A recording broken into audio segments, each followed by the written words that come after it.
Hey guys, I hope you're having a wonderful day and making some really good trades. And yep, we could see that Bitcoin did take a little bit of a dip last night. We could see that also we did break out from this little bit of like uh, bear flag, if you will, or just this descending channel. Sorry, not bear flag, bull flag, but whatever you want to call it.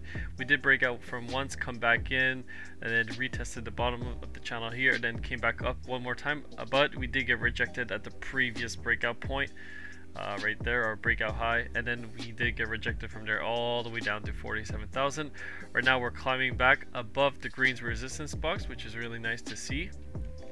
But I do have some more analysis that we did find out.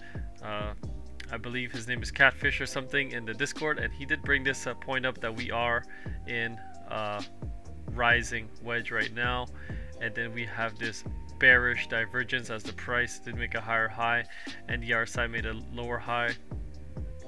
So that's a bearish divergence right there, and right now we're coming back up to retest the wedge, and we can see on the 1 hour time frame a little bit better that we are going to retest it probably at 48,000 or 48,300, maybe at the previous high right there.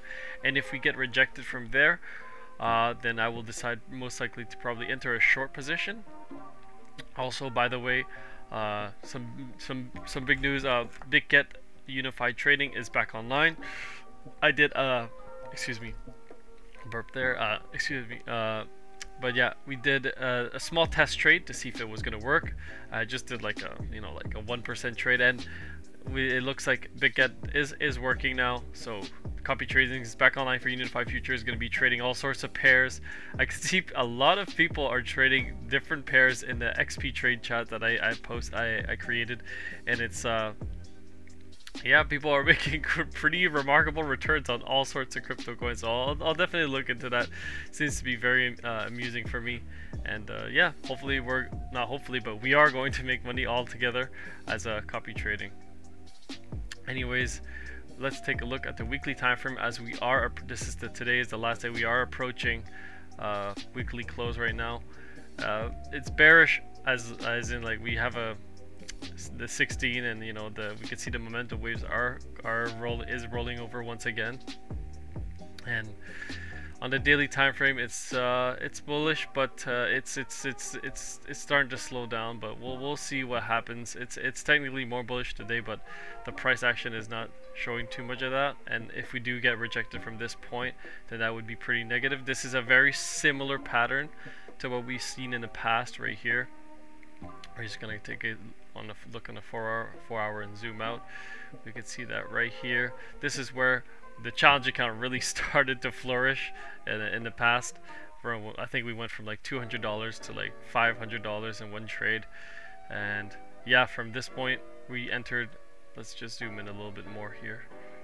Sorry, I don't have my mouse today, but yeah, we can see that we broke up from this rising wedge, bearish divergence, and then we came up, retested, and then from there broke all the way back down, all the way down to 45,000. So that was like a huge drop in the price, like a $13,000 drop, and then that continued on all the way down to 30,000 or 28,000, if you will.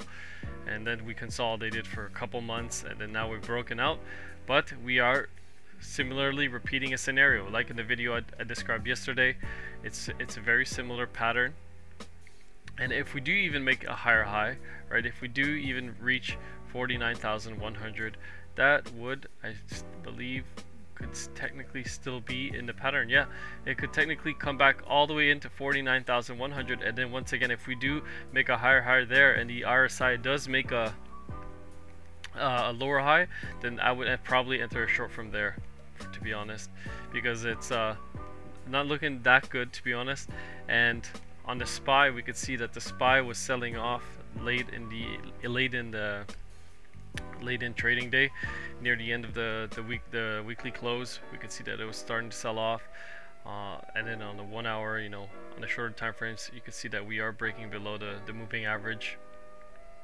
And if the traditional markets like the Dow Jones and the SP 500 and Nasdaq do start selling off, then I believe in the short term this could be pretty negative for Bitcoin, and I wouldn't be wouldn't be entering any longs then. I actually have a short now I have a leverage short position on the SPY, so we'll see what happens then.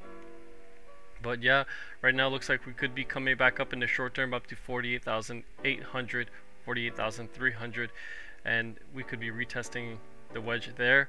If we don't break back in, then yeah, short position there. If we do break back in and we have an hourly close or a 4-hourly close back into it, and if we go back up to 49,000, then I'll probably be looking at shorting from there. Anyways, you guys have a wonderful day. Make some really good trades. This was just a short video to show you guys what I'm thinking could be happening in the very short term for Bitcoin and the stock market. And anyways, you guys have a wonderful day. Make some really good trades. Don't use too much leverage. Or if you want, go ahead, go 100x. This is not financial advice. And yeah, if you guys haven't signed up for BitGet yet, the link is in the description, and you can get a $630 bonus. Love you guys. Peace.